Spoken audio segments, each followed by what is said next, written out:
So I think we're going to get started now. I'm just going to, I think you can all see my screen with our presentation for today's webinar. So before I begin, like we begin with all events at Catholic Conscience, I'd just like to start with an opening prayer. So if you could join us from home, in the name of the Father, and the Son, and the Holy Spirit. Amen. Lord, we gather here today to talk about COVID-19 and its effects on your world and on our community. We're cognizant that as we gather and we discuss this issue today, so many around the world continue to suffer, are sick, are dying as a result of this terrible disease. So Lord, we gather today and we pray for them. We keep them in our prayers and in our thoughts. All those who are suffering, whether because of the illness itself or who have lost family members or who have lost their livelihoods as a result of this terrible crisis. Our Father, who art in heaven, hallowed be thy name. Thy kingdom come, thy will be done, on earth as it is in heaven. Give us this day our daily bread, and forgive us our trespasses, as we forgive those who trespass against us. And lead us not into temptation, but deliver us from evil. Amen. In the name of the Father, and of the Son, and of the Holy Spirit. Amen. Well, thank you once again, everyone, for joining us. My name is Brendan Stephen. I'm the Executive Director of Catholic Conscience here in Canada, and we're very excited to be here today for our first ever live webinar. Our organization was not in the webinar business before all this started, and so like so many other organizations, we are experimenting in new terrain. So thank you for being part of this experiment. We're here today to talk about a really important topic, which is what has the effect of the COVID-19 crisis been on the Catholic community, particularly here in Canada, but undoubtedly also elsewhere around the world. And we're also particularly here to talk about the importance of getting involved, remaining engaged, and serving and loving our neighbors in the context of this crisis. I don't think I'm exaggerating too much when I say that our help, I think, is needed if not more than ever before, certainly more than has been in a very long time. And so I'm really looking forward to sharing more with you about the ways that you can all get involved in your communities and in your local parish community to help out. Just a couple of housekeeping items. So if you'll notice on your screen, there is a button where you can actually submit a question from the audience to our presenters. We're going to take all of those questions at the end of today's webinar.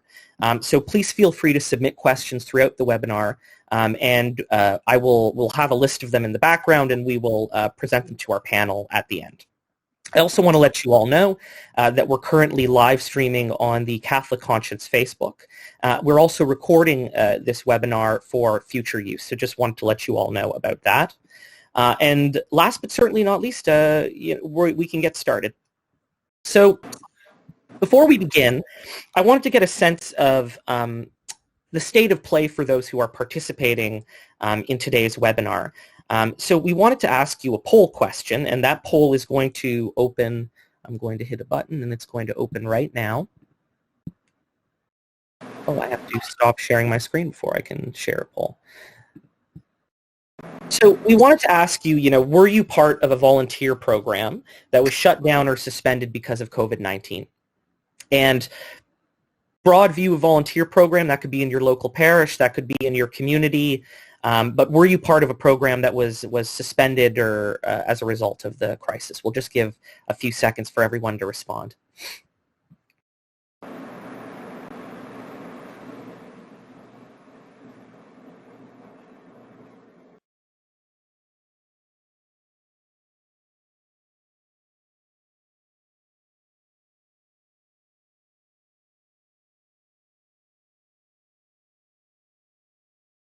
All right, so I'm going to close that poll now.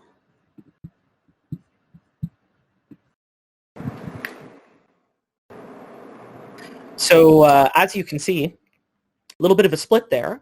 About half of attendees have had a volunteer program suspended, about half haven't.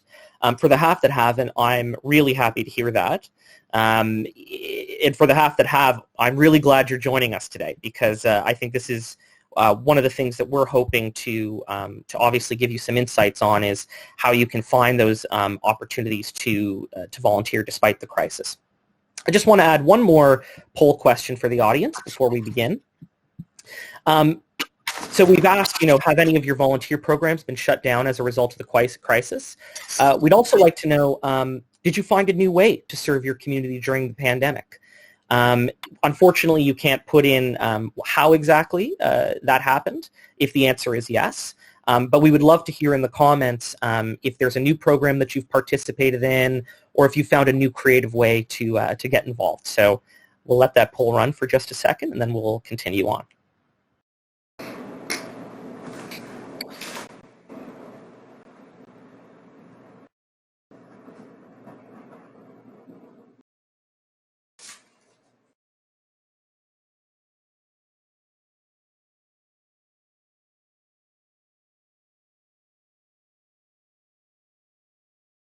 So happy to see that a lot of people did find a new way to get involved. I'm seeing some interesting messages. So Agnes is mentioning continuing online programming. I think that's a very common theme for a lot of different organizations. Vicky mentions phone calls, email check-ins, a wonderful informal way of staying involved and helping our neighbors in this difficult circumstance.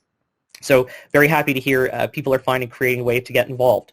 For those who haven't found creative ways to get involved, again, we hope this webinar is helpful for you.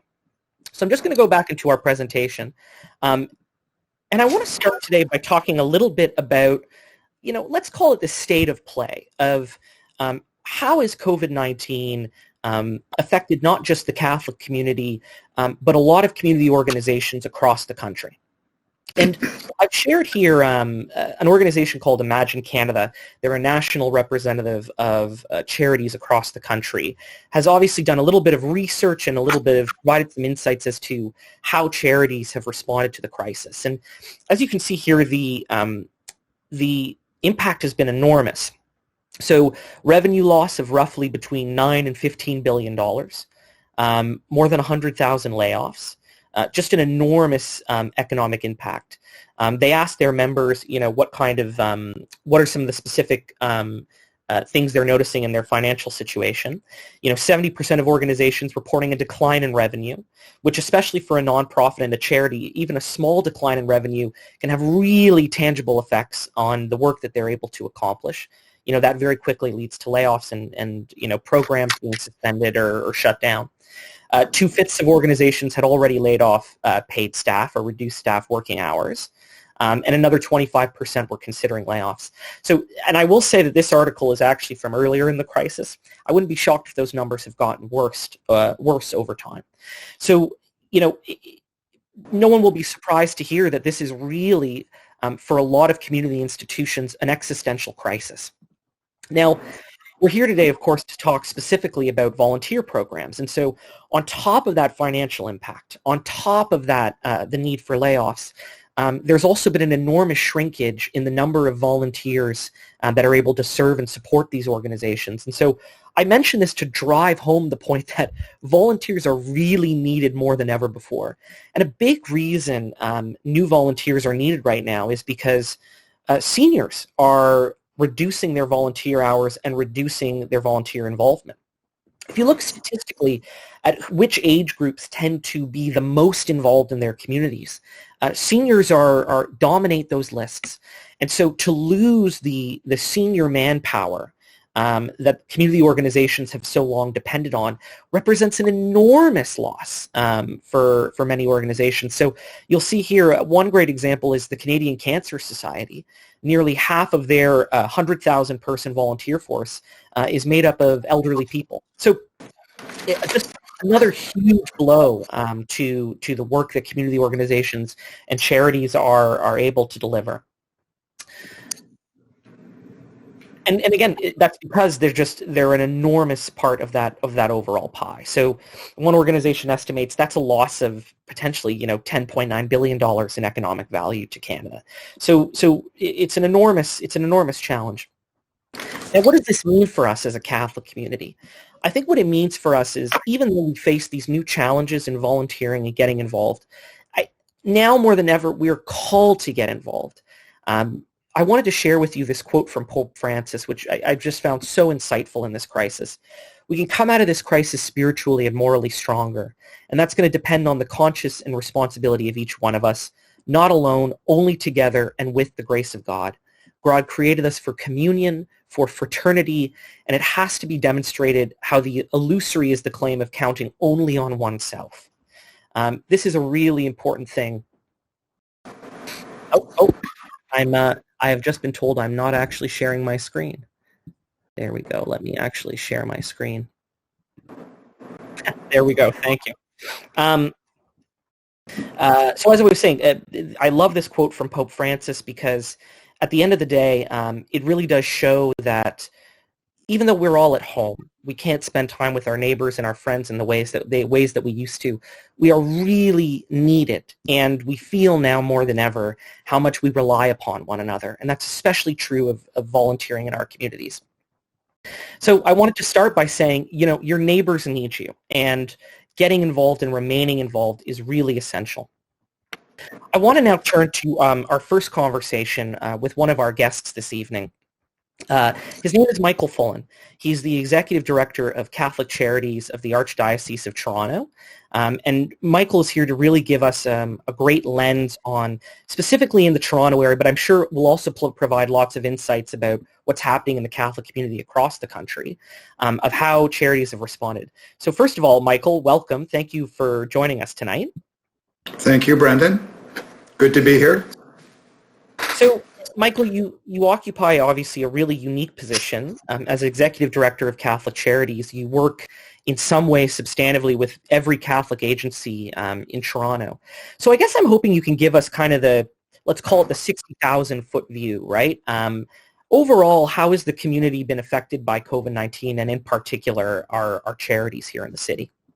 Okay. Sure, Brendan. Thanks very much, and hello, everyone. Catholic Charities, just to give you a sense, our reach goes beyond even the city of Toronto. It's the Archdiocese of Toronto, so we comprise Durham, York, Peel, Dufferin, Toronto, and Simcoe. So it is an enormous area within Southern Ontario, very diverse populations and communities. So initially, I would say that when COVID-19 was upon us, people were overwhelmed, frightened, and this was a totally unique phenomena that none of us had ever experienced before. And the sentiment, I was in regular contact with our agencies, as was my staff. The big concern that was being voiced is, my gosh, what is the impact going to be on the people that we serve?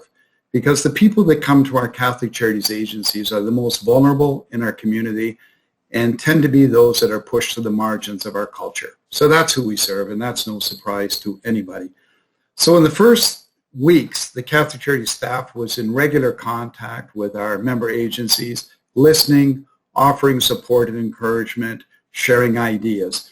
And very quickly, we all became experts in Zoom, GoToMeetings, MS Teams, and I must say that novelty wore off fairly quickly, but it has been very helpful to us. I think so.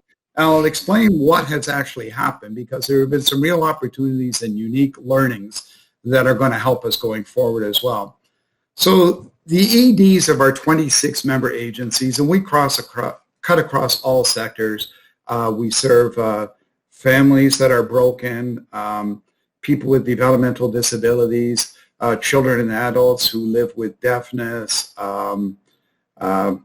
people with developmental disabilities. I think I said that already. Immigrants, refugees, you name it. We have many sectors and many programs. So I already meet with the EDs on a monthly basis. We've been doing that forever. And so we would meet monthly. Since the pandemic hit, we were meeting every couple of weeks as a group. And the thing was coming together to share best practices. What are we learning as we get into this? What can we share with each other? What might help us as we come out of this in terms of how we might do things differently? And it's been a recurring theme to hear the executive directors talk about, well, used to do things this way, but we found new ways to do it that we think will be part of our new practice whenever. we come out of this and whatever that new normal looks like. And we darn well know it won't look like it did before, and this is going to be with us for some time. We think the impact of this economically and on our volunteer programs is going to extend well into 2021, and we think economically 22, 23 as well. We're in deep and for the long haul. This is serious and very impactful. And I just mentioned when I said who we serve, the most vulnerable in our community, when you look at who is most impacted by this crisis too, and you look at the neighborhoods, it has brought a lot of issues to the forefront. We're all watching, this whole Black Lives Matter and systemic racism.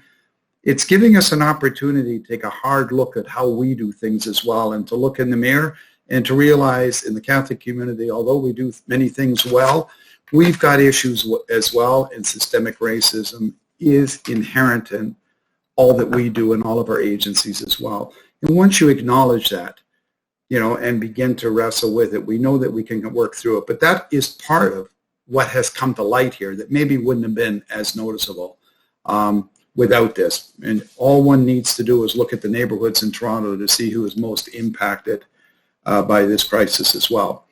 So we have a history of collaboration and sharing services, and this has really helped us to be able to pivot more quickly and begin to respond and to assist one another. So our focus has been twofold. Certainly we have to deal with the here and now. We're in a crisis, so you have to do the crisis management. We have to figure out what that looks like.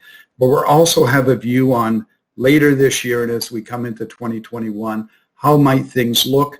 How can we work together to serve more people? And my mantra for a number of years, those that know me, has been, I never pick up what government says in terms of do more with less, but I said we need to do more together differently. And that's what we're trying to do in the Catholic community. More together differently. And that speaks to high levels of collaboration as well. And if we do that, we think we can accomplish anything. So although we were initially frightened and scared and we're still uncertain in many ways, I think it would be a fair statement to say that we've never felt alone, that we know that we're in this together and in solidarity with those that we serve. So, thank you. And I love that phrase, more together, and it really does lead into my next question, which is that together obviously will include the members of the Catholic community in the Greater Toronto Area and in the GTA. Yeah. Who don't work full-time, obviously, for your agencies and your charities, but who want to get involved and get engaged in various ways. So I'm curious, as you think about the learnings from the pandemic and how operations are going to shift going forward, what do you think overall is the way lay people, volunteers, ordinary everyday donors are going to fit differently into that sort of overall picture for you and for the agencies? Yeah, that's a great question, Brendan. And we've been thinking about that. And to be quite honest, we don't know what that's going to look like at this point. And I must say that volunteers are the backbone of the Catholic charity system. We utilize hundreds of thousands of volunteer hours a year. We actually we usually put an hourly figure on the number of hours that are contributed to our Catholic charities agencies in a year. And it worked out to some, this isn't real money. As I say, we just said at $15 an hour, what would it work out to? It's like equivalent to $2.5 million a year in volunteer commitment, just to give you an idea, to try to quantify that a little bit. So we're not sure what it's going to look like at this point. You said at the onset, and I think you're absolutely right, that our volunteer programs have just kind of been torpedoed because maintaining social distancing has required that people can't be interacting on a one-to-one basis, on a group basis. Seniors, that demographic that you talk about, younger seniors, early retirees are our biggest demographic for volunteering. You're absolutely right. They're not coming out now to volunteer, nor do we want them to at this point, right? So we've tried to find other ways to be able to use that volunteer component where programs are. We have a volunteer check-in with seniors. You mentioned vulnerable seniors. Much of that was happening with one-to-one visits or two-to-one visits. We've had to curtail that, but people are maintaining telephone contact, and where seniors have a computer and IT connectivity, and even when they don't, sometimes we're able to put that in place for them. We've been able to maintain some contact that way. I honestly, as I say, though, don't know what it's going to look like as we come out of it. One of the things that you had suggested, I might say, how can people help us at this time in our agencies? Well, I'd start with prayer, always valuable, and at this time as well, the more, the better. And I would also say if people are able to donate in any way, that would be very helpful as well. Our annual fundraising campaign in our parishes has not been able to get off the ground. That typically happens. It's Share Lent in most of the country. In the Archdiocese of Toronto, it's Share Life. That happens during the Lenten season. Well, with parishes closed, we haven't really been able to get that started, and we rely on raising $13 million a year to be able to support the works of the Catholic Charities agencies. I mean, their budgets are much more diverse than that. They receive a lot of different level of government funding as well, but that's a big chunk of money.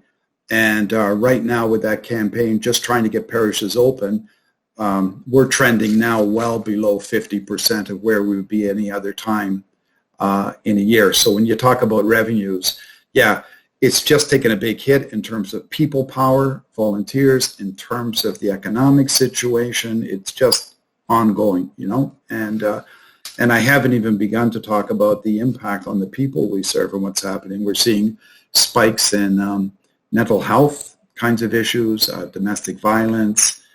People are feeling socially isolated.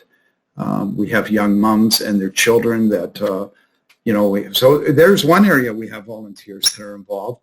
They're actually taking food to different young moms in some of the regions outside of the immediate Toronto area to be able to provide sustenance for these moms and their babies at this time.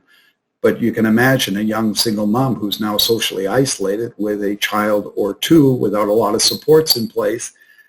Other kinds of issues present themselves, you know. Social isolation, mental health stuff is very, very serious. So we're seeing major increases in this area. I'd be curious, Michael. I think for a lot of people it's intuitive that for a certain set of vulnerable populations, that isolation, that increased loneliness, the lack of physical supports would have a really tangible negative effect. But I'm curious if there are other populations the Catholic agencies serve in the city for whom the effects of COVID-19 wouldn't be immediately apparent but are also deleterious and the need has grown as a result of the crisis, if any come to mind. Well, interestingly enough, when we started, we've been watching our volumes in our agencies in terms of how much service is continuing to be delivered. And this has been quite revealing. And quite honestly, I thought volumes were going to be significantly down. And they were initially. But as our agencies again pivoted and moved into this IT realm of being able to provide services online, our volumes are actually up and across the board, and that would be all populations seeking services from our family counseling agencies, which are the biggest agencies in our system, and we have 5 of them. Volumes are up from pre-pandemic times. That really surprised me. I did not expect to see that. And it's interesting when you talk about what comes out of this and what's possible.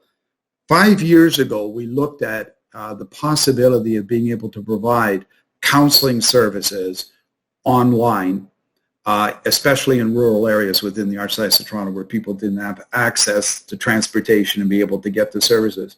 And we felt at that time we couldn't do it because of privacy and confidentiality issues.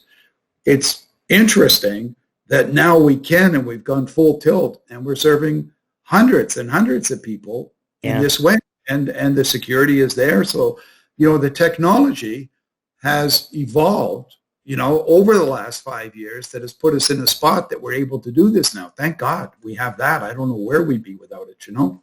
Yeah. And I'm not an IT kind of person saying that, right? So, you know.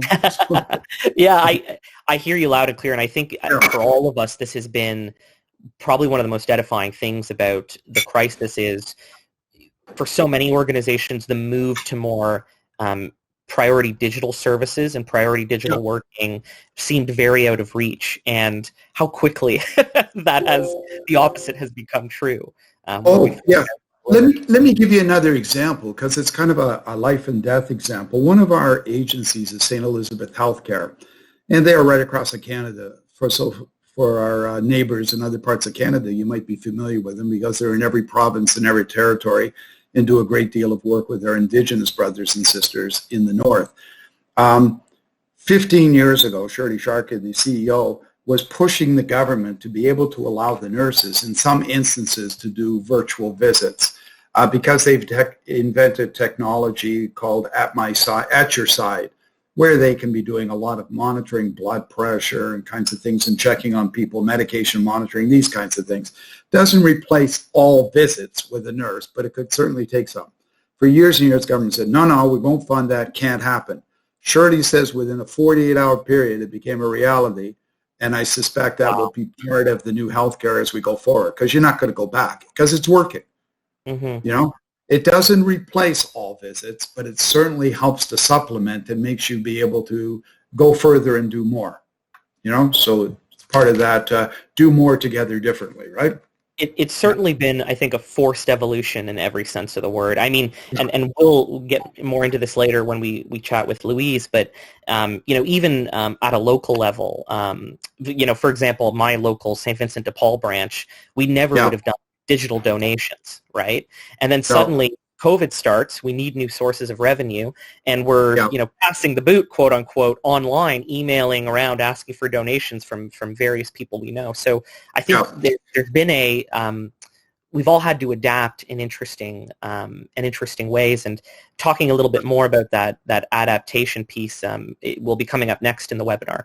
Before we close with you, Michael, I just wanted to ask you, from your perspective, again, as someone who works with so many different agencies, so many different Catholic organizations, if you had one message for people on this webinar, again, folks that are just lay people, ordinary parishioners, of the one way they could help out right now, or in the short term, in the middle of this crisis, what would you suggest they do?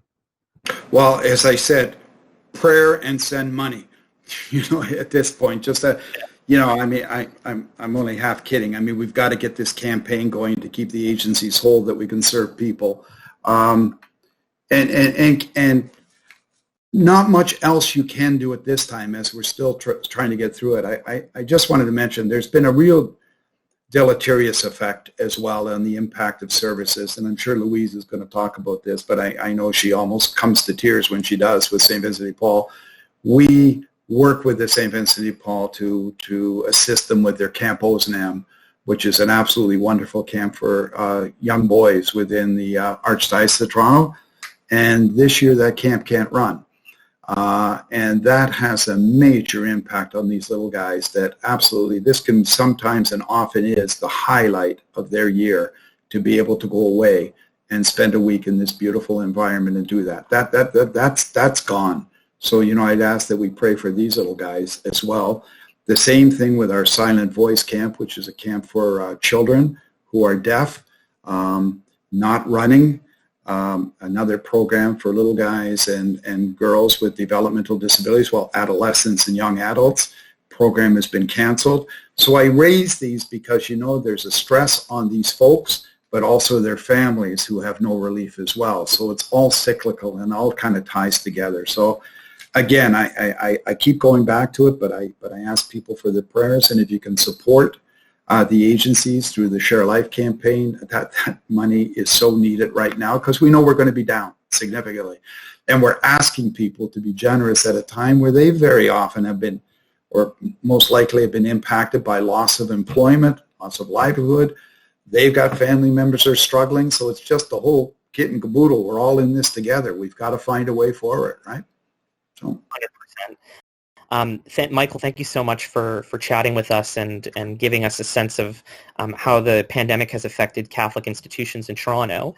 As I mentioned off the top, folks, we aren't taking individual questions for each conversation, but we're having a larger panel discussion at the end. So if any questions come out of Michael's comments or insights, just submit them, and we will come to those questions at the end. Thanks, Michael. So we're going to continue along, and Michael's offered a wonderful introduction. So now that we've talked a little bit at a high level how Catholic institutions and community organizations have been affected by the crisis, I want to share a little more about a little more about how we've specifically been affected as a Catholic community, and also highlight a little bit some of the creative ways that Catholic ministries and organizations have really shifted their programming in response to the crisis. And Michael's touched on this a little bit, so I want to go into more detail just to give you a sense of really how creative our community has been in response to all this. So you'll see on my screen, and Michael touched on this, the estimation of roughly $2.2 million in Toronto alone of economic value that comes from volunteering. What you're seeing here is a breakdown of the average annual volunteer hours by organization type. These are formal volunteers, so folks who sign up for formal programs. So not, casually helping out by calling a neighbor, but again, through an institution. This is data from Statistics Canada in 2018. And you'll see right there at the top, religious organizations like those in our communities are incredibly dependent on volunteer support and benefit hugely from volunteer support. And as you can see, far more than institutions in politics, arts and culture, social services, education, the list goes on and on and on. So the question of, are Catholics volunteering? Are they involved in volunteer programs? Is enormously relevant for our community, perhaps more so than other nonprofit and charitable organizations. So I wanted to share with you some examples of how Catholic institutions are shifting their programming to accommodate volunteers and to specifically respond to the crisis at hand. So here's a great example. The Jesuits in Canada set up a email talk to a friend service.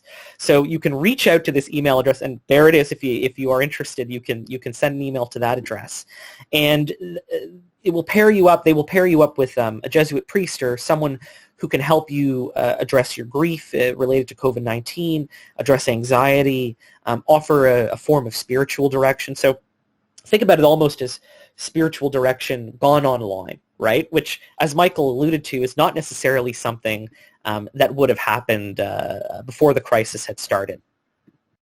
Another great example, as most people know, the Knights of Columbus, a very prominent service organization in our community. Knights of Columbus programming is another great example of programs that have shifted in response to the crisis. So Knights Table is an organization based in the GTA. They would normally serve meals to vulnerable people. They've now switched to a takeout model. So that's an interesting mirror of what's happening in the Canadian restaurant industry overall. Can't have people obviously dining in and sitting in, so continuing to provide their service, but in a new way through takeout, through pre-packed hampers. So continuing that service and offering it in a safe way and involving volunteers in a safe way.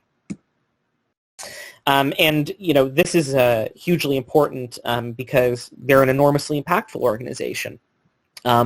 Overall, the Knights of Columbus provide $150,000 to food banks in 4 Canadian cities and are rolling out even more money. So as Michael said, despite the fact that this is a very financially challenging time for a lot of people in the community because of lost work, lost jobs, that financial support, the donations are especially needed because that same experience is happening among charitable organizations and among community organizations.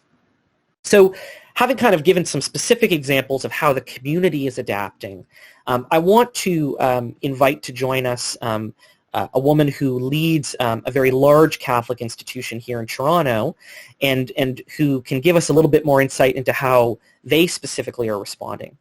This is Louise Coutu. Louise is the Executive Director of the Society of St. Vincent de Paul in the Greater Toronto area.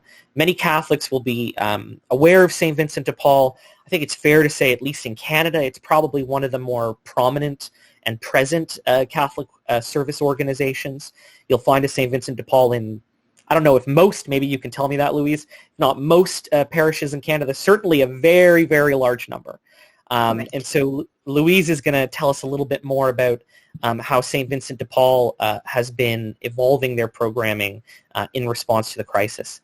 So thank you for joining us, Louise. It's really great to have you. Oh, you're welcome. Good. Thanks for having me. So let's, why don't we start by assuming for a moment that the folks on this call don't know anything about St. Vincent de Paul. So Sure. Perhaps you could tell us a little bit about what St. Vincent de Paul does in, and I'm using air quotes here, normal times, under normal circumstances. For sure. Well, thanks, and nice to meet everybody. I wish we were in a room somewhere, but I guess we all have to get used to this. It's been a bit of a challenge, that's for sure. So the Society is present in a lot of parishes, as Brendan said, across not just the Archdiocese, but around the world. And in the Archdiocese of Toronto, the St. Vincent de Paul that I'm in charge of, or I'm the director of, looks after the Greater Toronto area, and we have 114 conferences. And a conference is a group of volunteers that is associated with a parish. Their main outreach is to serve people in their homes. We call them our neighbours in need. We attend by being invited in and to offer whatever assistance is required.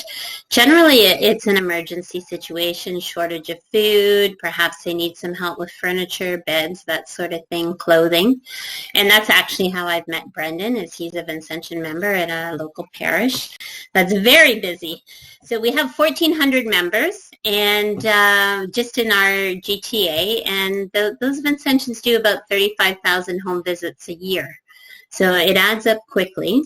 We're funded in that part of our work through the parish poor boxes, which you've probably all met and heard of and seen. And that's where our funding comes. It's about $2.5 million a year that is dispersed in this way. So in addition to that, the Society in Toronto also offers a number of longer-term programs. We've got shelters, housing for people with developmental disabilities, mental health challenges. We're very big in recovery housing, giving people another chance to restart their lives. And as Michael said, we have a camp for little boys, Camp Ozanam, that is funded by Catholic Charities. And we have Marygrove Camp that looks after the sisters of the little boys. And unfortunately, both camps have not been able to operate under provincial orders this year, so that is pretty heartbreaking. The camps are our biggest connection with our Vincentian members because they're the ones that register the children. So they're in the families' homes and apartments and shelters and where have you, and they meet the families, they meet the kids, and they sign them up for camp. And that's about 1,800 children that we normally serve. So we're missing them desperately, and I know they're missing camp. We're getting a lot of, do you think we can just come for the day? Which isn't going to work too well, unfortunately. Unfortunately. So we're just going to suggest that 2021 will be the best camp season they've ever had, and hang on to that for now. I think we would all enjoy a little summer camp after this is all over. I know, for sure. So Louise, the activities that you've talked about, I think demonstrate why the experience of St. Vincent de Paul is such a great example of how Catholic organizations have had to respond to this, because you primarily rely on poor box donations in parishes. Right. Masses have been, in-person masses have largely been shut down and are only restarting again. The primary form of service among local Vincentians is visiting people in their homes, which is obviously not happening under the circumstances. That's right.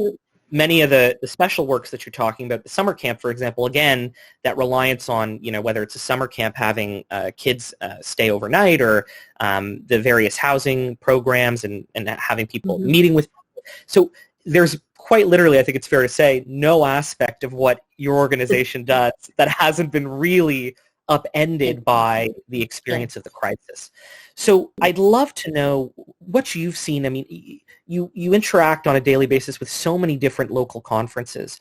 I'd love to hear some of the interesting stories that you have of how people have changed, how continued to serve and continue to make an impact, while obviously shifting, what they've traditionally, the model they've traditionally operated under, for some people, presumably decades, right?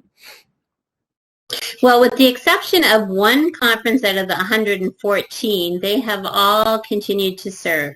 The one that took a little break got back to it after a month, and they were like, oh gosh, I guess we're the only ones, we should get back to our work.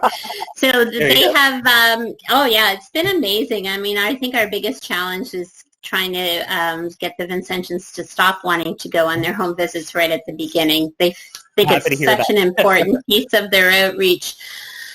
We've had to provide outreach by Vincentians love the contact. They love to befriend the folks that we're serving. So it's been difficult. We started with the mailing out some assistance, and then safe social distancing practices by providing whatever it is, the food vouchers or whatever assistance that these folks need. But they're continuing to serve. It's amazing to me. They're dedicated. It's not easy.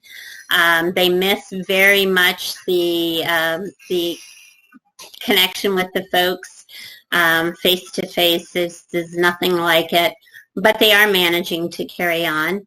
Part of our outreach is not just food vouchers, but it's also grocery bags of food. So that's been a little bit more challenging.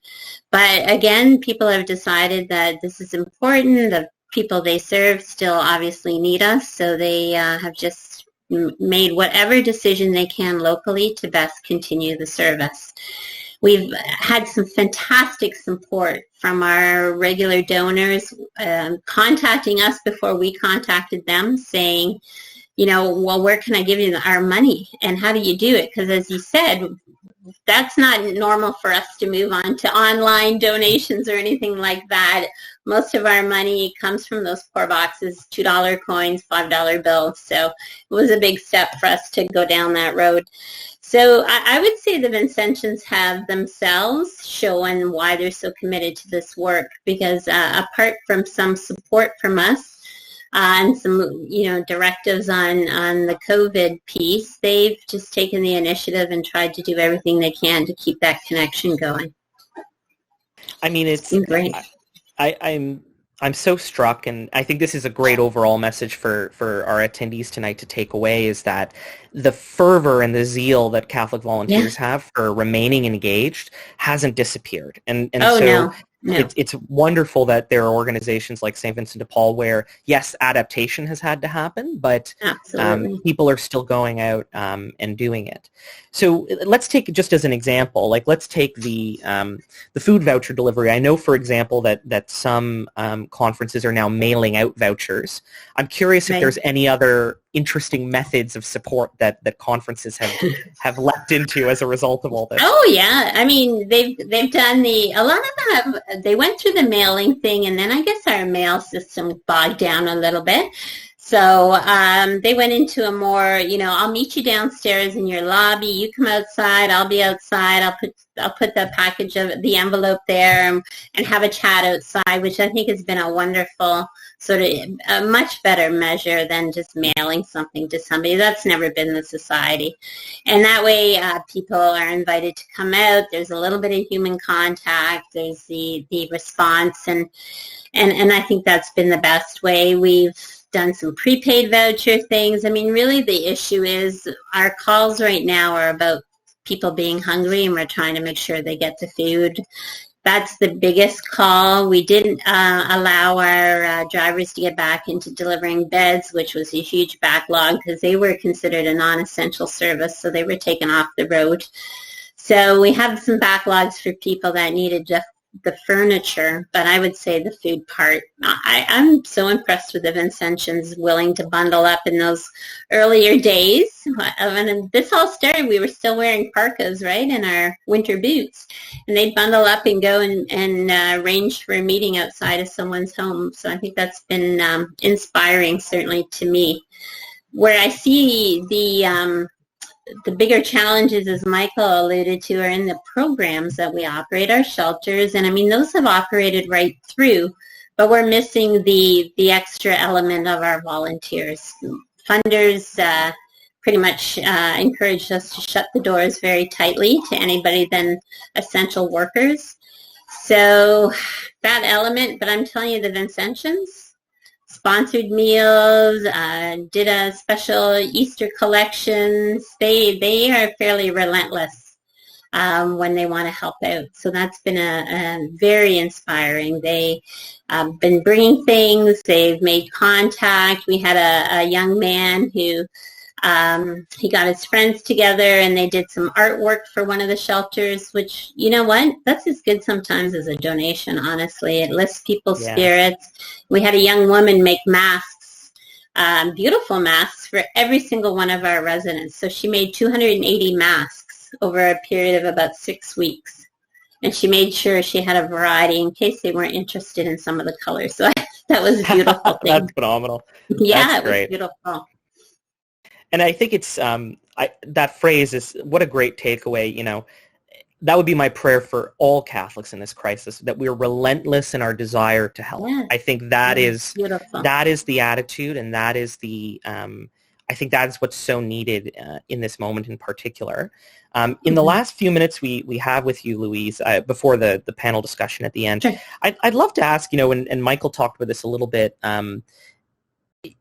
things have changed so quickly. And so, you know, if we had spoken about this a year ago, it might have seemed a little unthinkable that suddenly conferences were all embracing digital donations. And now here we are, right? Yeah. So I would love to know, and you know, you have so many impactful years of experience with St. Vincent de Paul. So you've really seen the life of the organization in a unique way. I'd be so curious to know what you think are going to be some of the lasting long-term changes in how Vincentians operate and how the special works operate that we'll see out of this crisis. You know, I think that the desire of Vincentians, I mean, the number one call for the member of the St. Vincent de Paul is person-to-person contact. So that can never go away. I think we'll be more clever with our time. I think we'll be more permissive of things like online meetings to ensure that members stay joined. If you had asked me 7 months ago, even 6 months ago, about conferences meeting virtually, I'm being like, oh, I don't think so. A lot of our members weren't even comfortable with email a year ago, so we're just so thrilled that I'm just so impressed by their desire to keep it going and keep it fresh. I think we're just going to have to be more patient and more clever with the use of technology. We are very much a society that is used to meeting people face to face, whether it be our members or the folks that we're serving. And through this all, we actually have had about 66 new members since March. So our conferences are out there recruiting long before this happened, and we did a couple orientation sessions online, which don't have quite the same energy, but at least, you know, filled the purpose. So people still want to serve, and that's the greatest thing. Yeah. So we will be doing things differently, but hopefully not too differently. On that note, let's briefly do the shameless plug. Sure. If any of our attendees want to get involved with their local Vincentian parish, how would they go about doing that? Sure. If they're interested in serving locally, I mean, we call it a vocation. It's a commitment to be available, to meet with folks who are in need, to give up a regular amount of time. They can contact the head office of the St. Vincent de Paul. It's on the website. It's really easy to find. And we direct them to the local parish. If there's a gift in who you are, if you like to make things, if you want to just get a group together and cook a delicious meal for some women who live in a shelter, all those things are wonderful. They mean so much, and again, you just need to touch base with our head office. We're pretty flexible in accepting all sorts of donations. I have no doubt about that. Yeah, for sure. Thank you so much, Louise, for giving us some insights. And as I said with Michael, if you have any questions for Louise, you can share them on the platform, and we can bring those questions up at the end for our full panel discussion. Right. Thanks again, Louise. You're welcome. Thanks for having me. Of course. So I'm going to share the presentation again. So Louise has given us a wonderful insight into how service organizations in the Catholic community are evolving their programming to account for and to accommodate COVID-19. I also wanted to share with you a little bit about how secular organizations and organizations in the wider Canadian community are responding. Our institutions do certain kinds of work, but of course there are so many impactful organizations in Canada, Catholic and non-Catholic, that are finding really interesting, unique ways to respond to the needs of COVID-19. And that's what I want to talk about in this last part of our webinar is, overall, what are some cool things that are happening that our attendees and other Catholics can get involved with? So these are just some examples of organizations in Toronto specifically that have emerged out of the needs of the COVID-19 crisis. A really cool example is an organization called the Friendly Neighbor Hotline. So as everyone knows, seniors are particularly at threat of COVID-19 for it being mortally threatening. And so at the beginning of the crisis especially, it was so threatening for an elderly person to even go to the grocery store in order to pick up groceries and be surrounded by so many people and be at risk. So the Friendly Neighbor Hotline essentially is a group of younger people who have committed to taking requests from seniors who need help getting groceries and then delivering groceries for seniors. And has been a huge success story in Toronto. Something like 1,200 volunteers have signed up. They've made an enormous number of deliveries. So again, a really great response to a particular need that's emerged in the crisis. Another great example is the Toronto Humane Society. So those adorable little dogs and cats that live in Humane Society shelters continue to need care and support during the crisis. And so Toronto Humane Society has been recruiting people to sew gowns and masks as well to help protect volunteers as they care for animals. Another interesting example, so many of us have spent time on Zoom calls during the coronavirus crisis with our family members and with our friends here at home and across the country. An organization called TechServe has been recruiting volunteers to help train elderly people who are not necessarily as tech savvy as a younger demographic, how to use platforms like Zoom and Facebook Call and you name it, Google Meet, to chat with grandkids and to chat with their kids and to interact with their friends. So a really interesting, and again, what's cool about that example, and I think what's interesting about the example of the Humane Society and of Friendly Neighbor is a lot of these programs that have emerged are programs that are designed for people to volunteer while they remain at home. And I think this is a really important takeaway from today's webinar. Of course, many people are nervous to be out in the community, to be meeting new people, to be interacting, and even though there are some programs that are continuing to meet people in person, you have to do so, of course, safely. Louise gave the example of Vincentians, bringing vouchers to people directly, but maintaining a safe social distance.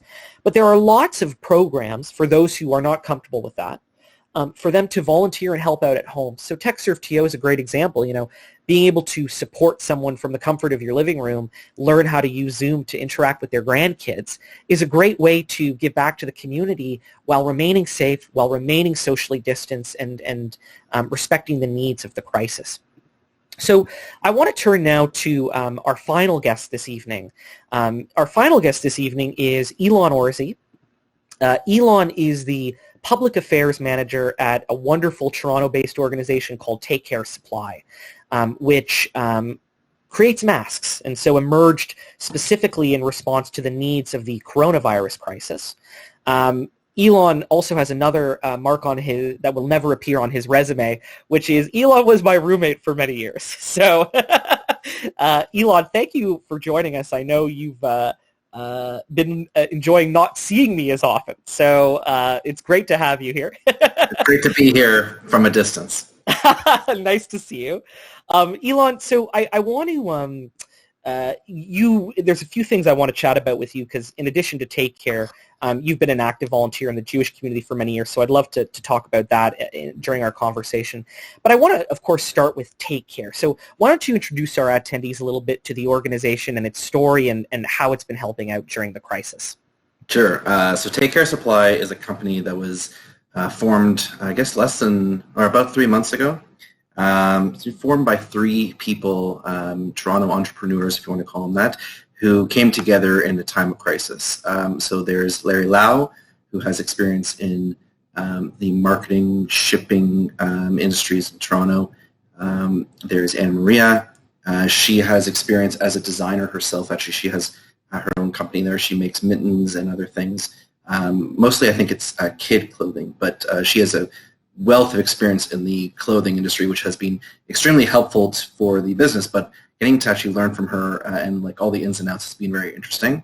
And finally, there's Kevin Vong. Kevin Vong, I actually met through an organization that you and I are a part of called CJPAC, and he is a spokesperson for the Navy in Canada, but he is also involved in politics in a number of different areas. But the three of them came together and put together this company, and the idea was to make masks that will be reusable, that will be as eco-friendly as possible, but most importantly, will be made entirely from Canadian chain supply. So the idea was to take a clothing factory, I should call it, in North York. They repurposed it and turned it into a mask-making company.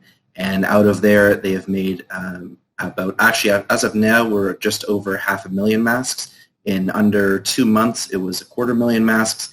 And these masks are interesting. I've never really been on this side of the business. I actually used to be a paramedic when I lived in Israel, and during my time there, I learned all about medical masks and the way you have to wear them and the need for them. But obviously during COVID-19, it's been a different sort of learning process. So our masks are ones that are full face. They go around the back of the head instead of over the ears, and that's especially good for anyone who wears head coverings or people who, I tend to find that the ones that go around your ears aren't as comfortable.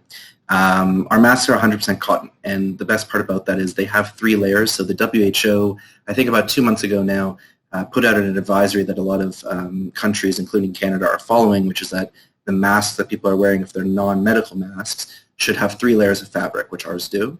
And they have a little slit in the inside so you could put a filter in. We typically recommend that people get dried out baby wipes and slip them inside for extra protection.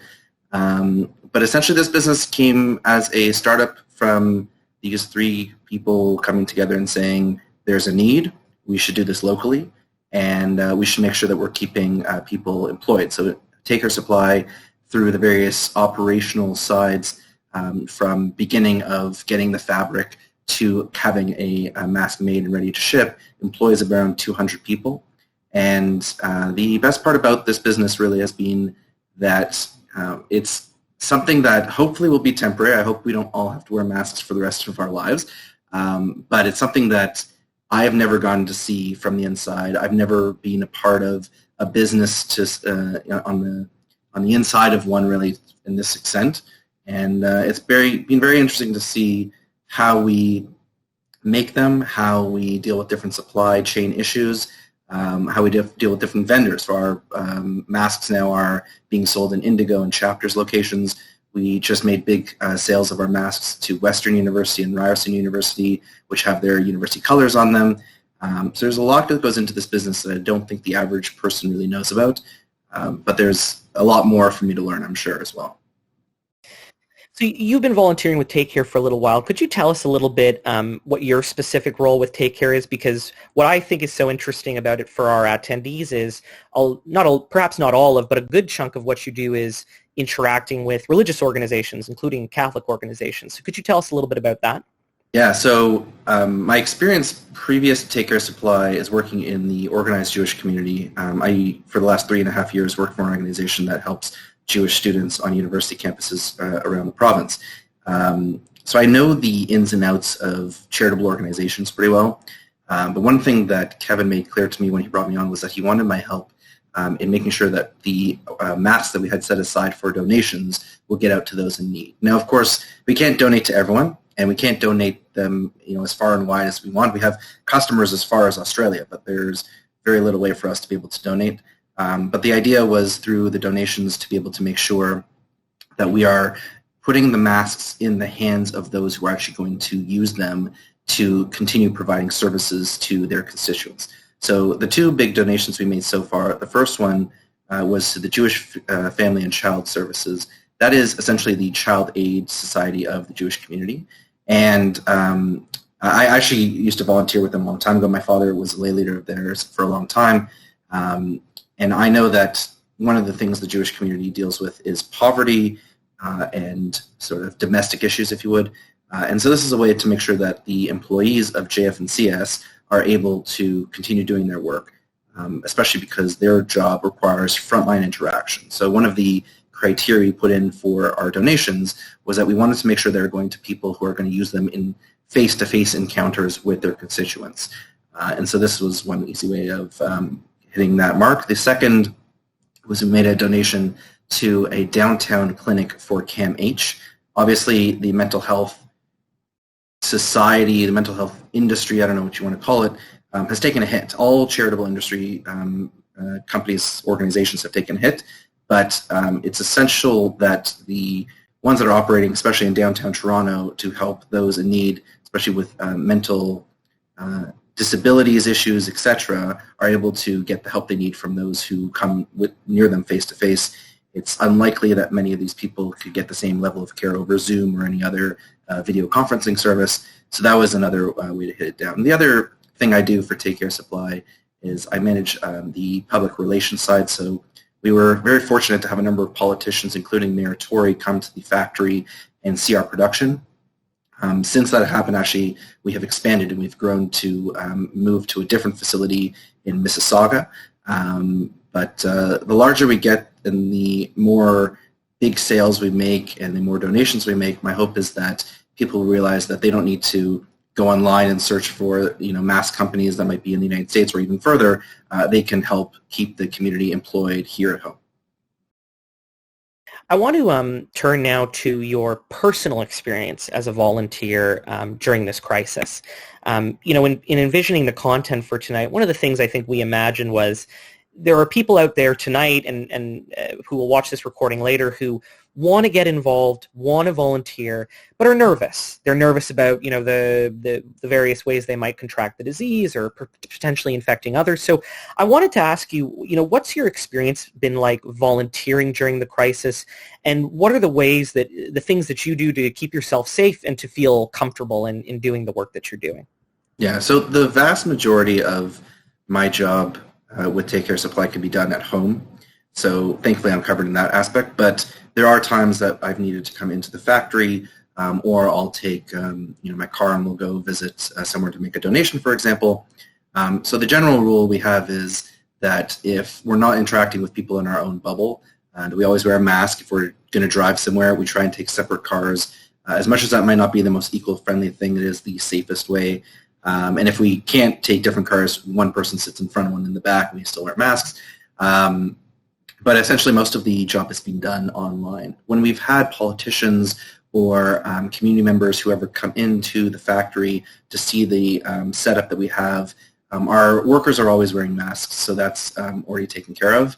But we make sure that they're walking in a path that's not going to, A, endanger the product that's being made, and B, not endanger any of the employees or even themselves. And so everyone keeps a very safe distance. It was difficult. We had CP24 come and do a live shot of Mayor Tory when he was in our factory, and we had to ensure that with the camera there and with the mayor there and with our founders there and myself and everyone else who was there to make sure the day went smoothly, that everyone was keeping at least 2 meters apart. So we used the hockey stick rule for a bunch of the shots we made, but I had taken tape and put it down on the factory floor so that the mayor and everyone else knew what path to walk through, and then we always knew that you kept a 2 meter distance on that path. So it's been not as difficult as I thought it would be, to be honest, but as long as people are washing their hands often and no one comes in if they're feeling any sort of symptoms, that's been pretty good. As a side to this, I've actually been getting COVID tests every 2 weeks, only because I have an elderly grandfather who I've been visiting, and so that to me has been my own piece, but adding that into my work has been interesting as well, because now I can make sure that every time I go to a different place, I am checked. I don't have the virus. I'm not going to make anyone else contagious, and they aren't going to make me contagious either. And I think your experience, Elon, raises a good point for those on the call and those watching later who are interested in potentially getting involved at this time. It seems to me that it would be very wise, thinking about any organizations you get involved with at this time, to check in on their safety precautions and their practices in response to COVID. I think it's fair to say overall that most very reputable organizations have obviously thought this through and are being very intelligent and thoughtful about how they manage the crisis. But I think it's good for our attendees to look into those things before getting involved, to make sure that there are strong practices in place to make sure that they and their families remain safe as they stay involved. I wanted to ask you, Elon, you alluded to the fact that much of your professional life and your volunteer life has been spent involved with the Jewish community. And in this role, you've been interacting with other religious communities, including the Catholic community. So I just love to hear your experiences kind of going from that world to other worlds, for lack of a better term, and what some of your interesting takeaways have been from that experience. So I would say that this definitely isn't my first time interacting with the Catholic or Christian community. I think that I've been fortunate to be on that forefront, especially my most recent job, doing that on campus with Jewish students and with students of all backgrounds. This has been I shouldn't say very unique. It's been a unique experience because the way in which I'm interacting is now that I'm providing a service rather than really requesting something from another community. My relationship to other communities in the past has been sort of a give and take, where I'm looking for something and they're looking for something and we can offer it back and forth. In this way, it's been much more give, and that's been very enlightening for me. I think just to sort of educate your audience, there's the word in Hebrew for charity is tzedakah, and the root of that word, every Hebrew word has a 3-letter root. The word is tzedek. The root of charity is the word for justice, and the reason that there's a lot of commentary on this, but people have said that it's because in Judaism we look at charity as the just thing to do, not just the good thing to do. And in this way, if I can make sure that what I'm doing in my volunteer role, and I have a number of volunteer roles besides this, but in any of my volunteer roles, if I can do something that's good for other people, then that is the just thing to do. And that's been the enlightenment for me moving into other communities and dealing with them. So I actually had a great conversation a number of weeks ago with Michael, who was on the call earlier, and I've talked to some other organizations. I've learned a lot about the Catholic community that I didn't know beforehand, but our communities actually aren't that different. The Jewish community, I'm used to maybe a little bit more of a organized community. Our Jewish community, we're small, but we have a ton of organizations that feed a ton of different opportunities and a ton of different needs. But I think that the needs in this case are very much the same. When I was in contact with JFNCS versus when I had conversations with various different Catholic community organizations, the need is the same. Everyone wants to get back doing their job, but they need to do it safely. And making sure that you're doing so in a way where you can facilitate extra knowledge and making sure that the people who work at St. Mike's Hospital, for example, or other organizations I've been in touch with, making sure that they know how to use the mask correctly, how to wash them correctly, how to make sure that they're put it on their face correctly, and how they're interacting with others doing so correctly. That's been a part of the business I actually didn't expect to do. As I said, I was a healthcare professional for a little while and really in a volunteer role, but now I'm doing so more of the educating, I guess, than I thought I'd be doing. Thanks so much, Elon, for coming on today, sharing your experiences. I hope for those on the webinar tonight, Elon's chatting about his own experiences volunteering during the crisis gives people confidence and just shows a little bit more about the unique and creative ways that we can all get involved and give back. So thank you very much, Elon. Elon is going to join us for the full panel discussion in just a few minutes. So as I said with both Michael and Louise, if you have any questions for Elon or any questions that come out of that conversation, just submit it in our webinar system, and we will come back to them at the full discussion at the end of the call. So before we move to that full panel discussion, I'm going to share my screen again, and I just want to talk a little bit about, throughout this conversation, we've talked about the ways we can help out, the ways we can get involved. So a lot of these ideas are already percolating in your minds, but I just want to briefly review, I think, some of the most concrete, immediate ways people can help out their communities right now. This is a big one. call or email your parish. And I think, too, for those who are in the city of Toronto and other places that have begun the process of reopening our parishes for Mass, this is a really, really key one. Not everyone appreciates the enormous logistical exercise of reopening Masses in COVID-19. Many of those who are in those areas where the Masses are slowly being reopened, you will know how thorough, how careful, how strict the safety protocols in place are to make sure people are safe, whether that's social distancing or wearing masks or using hand sanitizers. But for many parishes, there's a lot of work that happens in between Masses to make sure that seats are sanitized, to refresh hand sanitizer at entrances. There's an extra need for ushers to make sure that people are seated in pews for Masses with sufficient distance between groups of households. So parishes right now need a lot of extra support. And first and foremost, because, it's so essential. We all want to go back to Mass, receive the Eucharist, and be with our parish communities. But also from the, really the raw organizational perspective of, as Michael and Louise both alluded to, those in-parish donations during collections are so essential to the long-term operations of our parishes. And so we've really got to get this right. And so I encourage everyone on this call to reach out to your pastor, to email your parish. Many parishes will have already reached out to parishioners seeking volunteers. Really encourage you to get involved, and as much as you can. That can be helping clean up in between one Mass. It could be helping clean up in between a Mass every Sunday. I think every hour and every bit of support really counts and is hugely helpful. Visit the website of the local volunteer center. Not everyone on this call, I think, will be in a larger urban area, but for those who are in a large urban area, especially in Canada, there are many local volunteer centers that provide services specifically to connect people with volunteer opportunities. So for those based in the city of Toronto, there's a great organization called volunteertoronto.ca.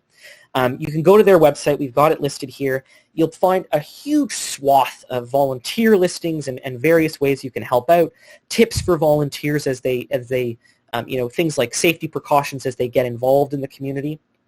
And another thing to consider is they also provide particular resources for volunteer opportunities in response to COVID-19. So Volunteer Toronto has a great COVID-19 response team newsletter. So you can sign up for that newsletter. I get it.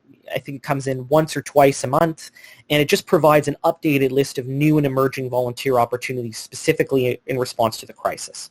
For those who want to stay at home and volunteer, that is a great resource because a lot of those listings are things that people can do from home or from the safety of their cars, driving and doing deliveries. So lots of for those who are very cautious under the current circumstances, lots of great opportunities are available. A lot of those volunteer centers also provide a wonderful volunteer advisor service. So Volunteer Toronto is a great example. You can set up a meeting with an advisor, and you can give that advisor a sense of your skill sets, the issues that you're interested in, the kinds of work that you want to do, and they will actually help facilitate a volunteer opportunity based on that volunteer center's database of opportunities. So a really wonderful service I don't think many people are aware of that I would highly encourage you to avail yourself of. If you're not exactly sure the ways you want to get involved or how your talents can best be delivered. As Catholics, we talk so often about stewardship and the need to use our God-given talents and pour them out in service to our community. Having a volunteer advisor talk to you about your particular talents and your particular gifts and your particular skills and experiences and help match them with an opportunity is a great way to live out that call to stewardship. For those who don't live in the city of Toronto, there are national resources that are pan-Canadian that provide similar services. Volunteer.ca is the website of an organization called Volunteer Canada. And if you click the I Want to Volunteer tab at the top of their website, you'll see a list of COVID-19 volunteering opportunities across the country. You're able to search by your particular area code, your particular city or town. So again, a great way to find volunteer opportunities where you live. And there, again, another way you can find those opportunities through their website, the I Want to Volunteer tab. You can visit their Pan-Canadian Volunteer Opportunities platform, which is basically just, I would call it the Canadian Google of volunteer opportunities. Again, you can provide the town or municipality that you live in. You can say some of the various services you're interested in providing or the kinds of organizations you want to work with, and it'll provide you a very specific breakdown. Even I should say, you could provide a sense of the timing that you want to provide, whether that's every week or every month, or you can search based on those specifications and again find an opportunity that really fits the circumstances of your life and your talents and where you live. Another great way to get involved is to get involved with our organization, Catholic Conscience. I'm providing my email here if you'd like to get in touch with us. You can also like and follow our Facebook page. We're a unique organization in the Catholic community. We're the only, to my knowledge, the only Canadian multi-partisan civic and political engagement organization. So our mission is really to take Catholic social teaching, which is, so many people call it the Church's best kept secret, and to really make it our greatest gift to our neighbours in Canada and the Canadian community.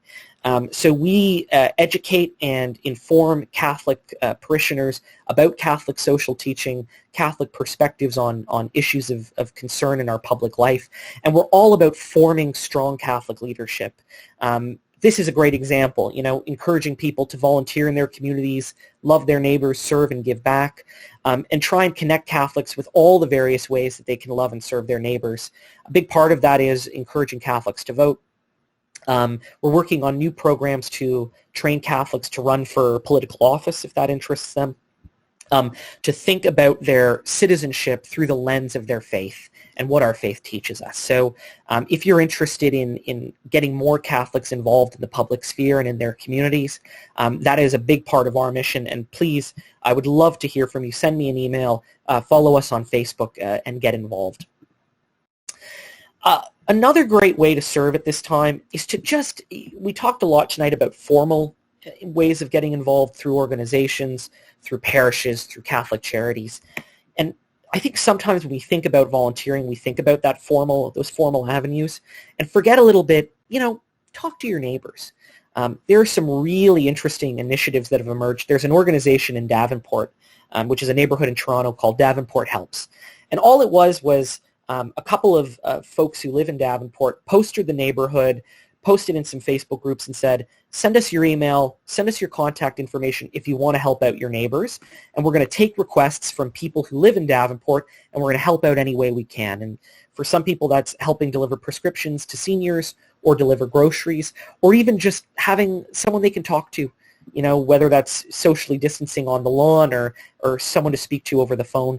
That's just an example of one community spontaneously coming together to say, we're going to go a little further and we're going to work hard to support our neighbors in this crisis. So don't forget, as much as it's important to get involved and volunteer in formal ways, the simplest way to get involved is if you have an elderly neighbor, if you have a vulnerable person that you know from the neighborhood or in your social circles, reach out, check in, send an email, give a phone call, and just see if there are ways that you can support them in this difficult time. Michael touched on this theme, Louise touched on this theme, and I think it's so essential that we reiterate it. This is a difficult time for many of us with lost job opportunities, lost income, but ironically, it is so important, more than ever before, to donate. And every little bit counts. We were talking about St. Vincent de Paul. Our local, at least my parish conference, will give a food voucher worth $30. And that can be an enormous help for someone on a fixed income or a limited income. I know it's a little cliche to say, but really every single dollar counts. And so even if you can only give a little bit, whether to your parish, to a charity of your choice, I would encourage you to give because the need is so great right now. And it's just such a quick and easy way to make an impact right now. And I think the final point I would raise is to simply say, when we've talked about this with Elon and with others, stay safe as you do all this. Before you get involved with a new organization or with a new program, check in and make sure that they're following proper COVID safety precautions.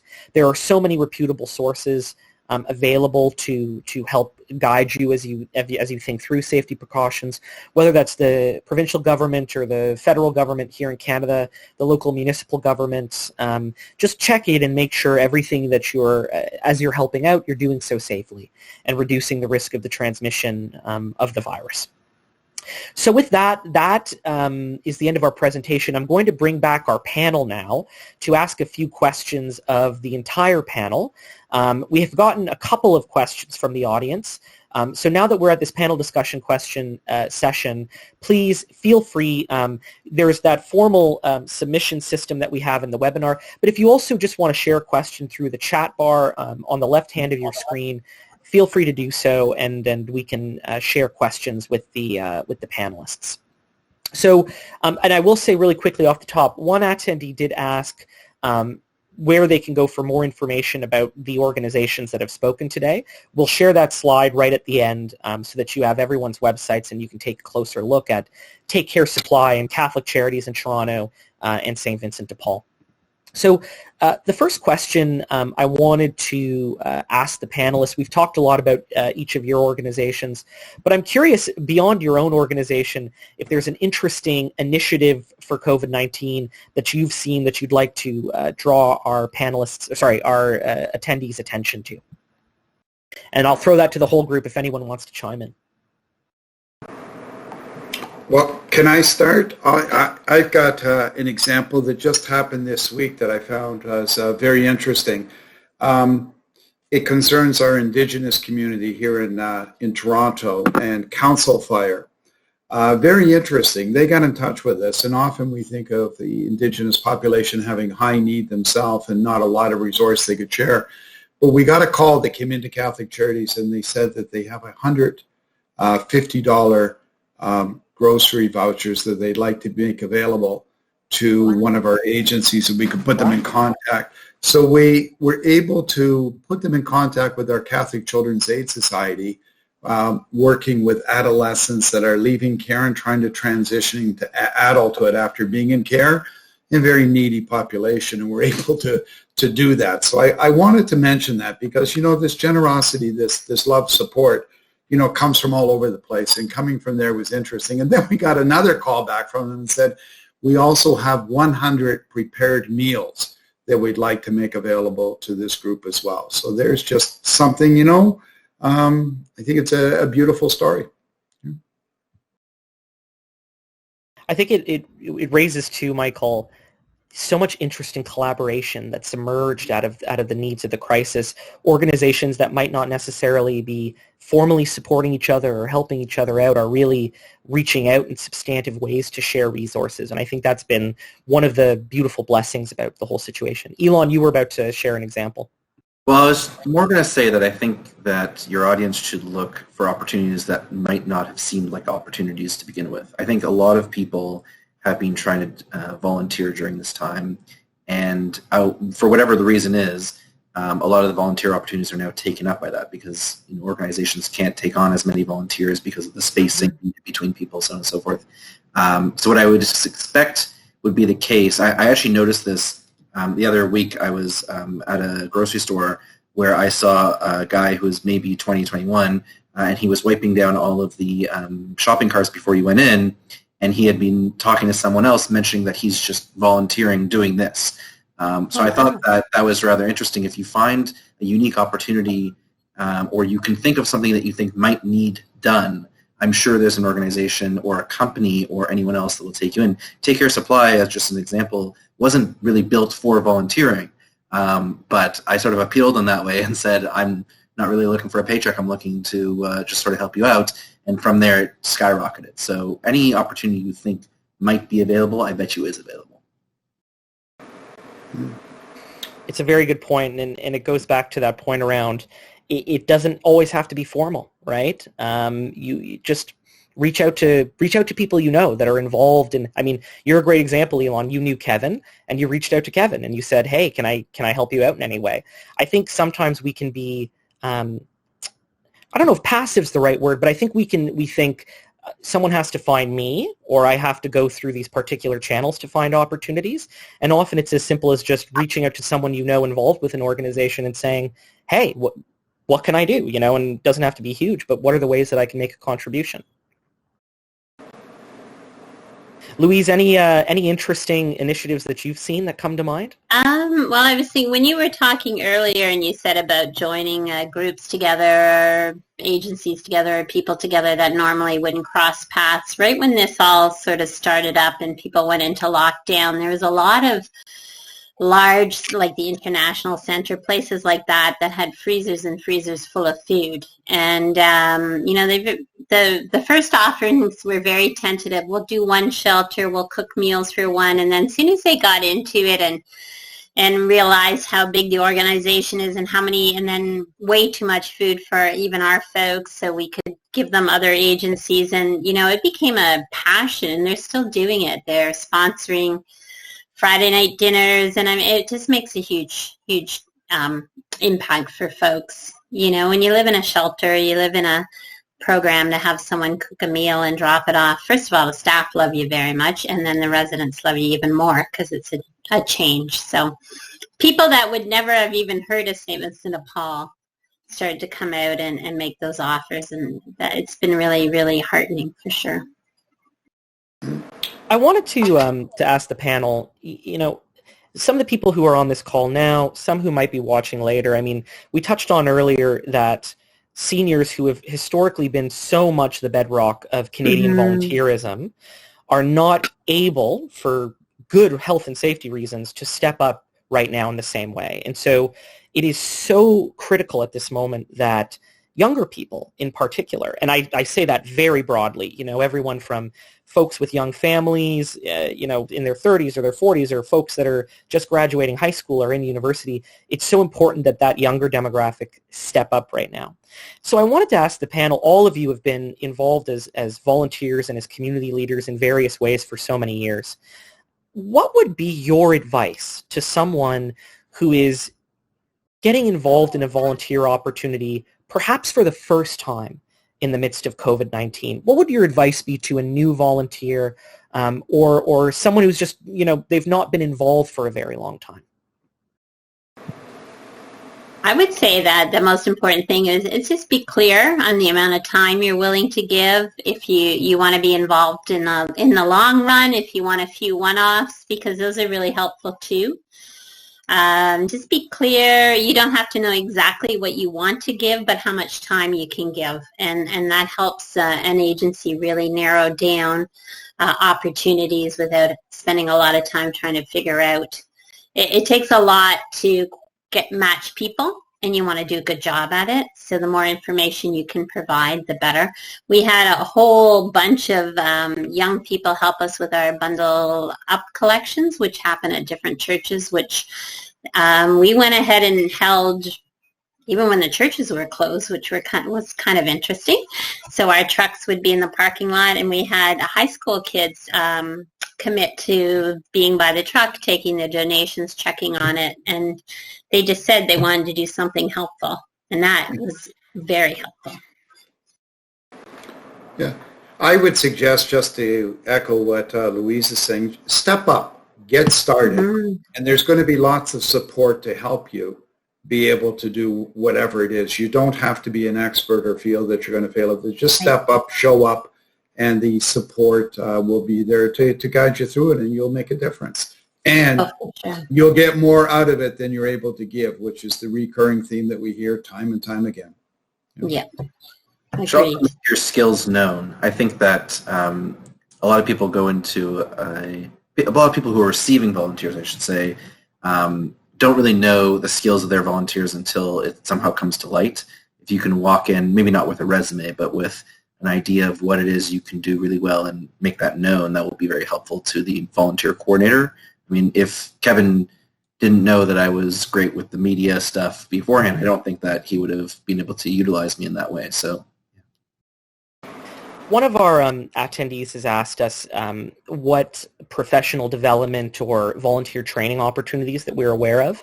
I'll throw that question to the panel, but before I do, I'll point to two things in particular. First, most organizations that have a good deal of experience with managing volunteers will have, as part of their volunteer experience, some kind of orientation or training. Mm-hmm. St. Vincent de Paul is a great example of that, but that's true with many different agencies. If you want to go beyond that particular training experience with a certain organization, I would point people again to those volunteer centers. A lot of them provide digital training resources to help equip volunteers. And I think that's especially true now in COVID-19. Here we are on a webinar. Everyone's doing webinars, right? So there are so many more new digital resources available. And the nice thing about those resources too is, whether you live in Saskatoon or Regina or Toronto, you can still go to, let's say, the Volunteer Toronto website and take the benefit of those training resources. So those are two that I would point attendees to. Would any of the panelists have any other thoughts on training and professional development?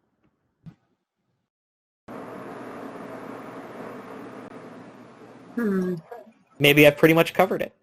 I think you have, actually. Yeah. I think you did. Yeah. Orientation is an important piece of it. You don't have people step forward and you throw them in to a role. You've got to be willing to have the resources to be able to support people to be successful in their volunteer activity, as you would anyone else. So I think you've covered it, Brendan. I'm cognizant we're running a little over time, so I have one last question. In particular, I think for Michael and Louise, though Elon, actually, if you have any thoughts, I'd love to hear them.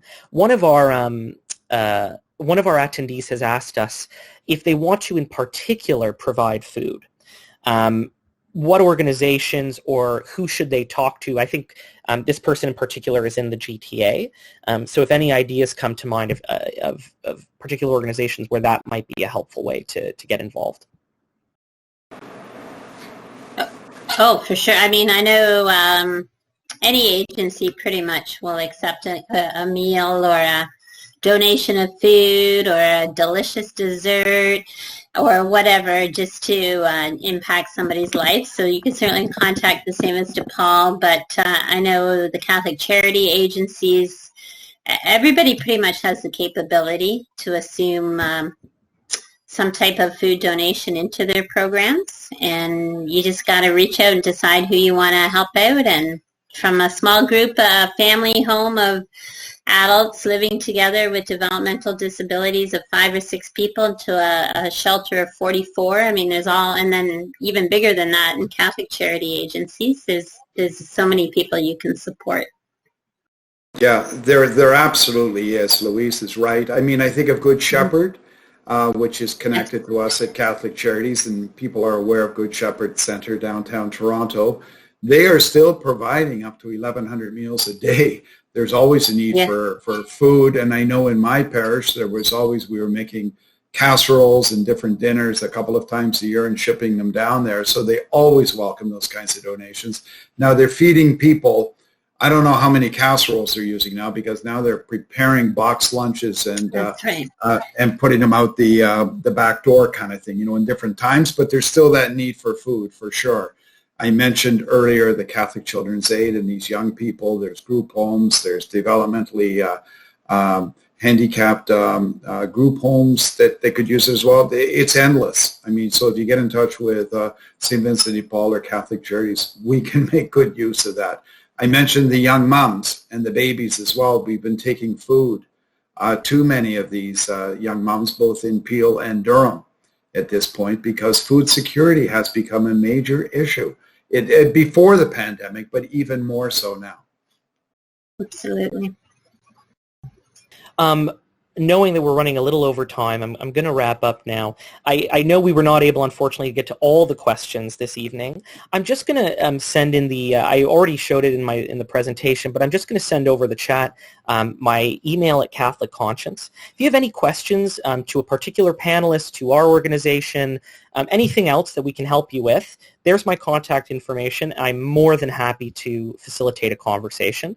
And I do want to take another second and offer my heartfelt thanks to our panelists here today, Louise, Michael, and Elon. I can say from the bottom of my heart, all three of you are doing really extraordinary, important things. You were all doing them anyways, but in particular at this very difficult time for so many of our neighbors. And know that you're in our prayers as always, and I'm sure in the prayers of all of us who have joined the webinar tonight. So thank you for taking the time. It's very appreciated. Thank you, Brendan. Thanks for having us. And imagine what we can do together if we continue to do this and think about this. Exactly. So I'll wrap up this evening just sharing one last time, as promised.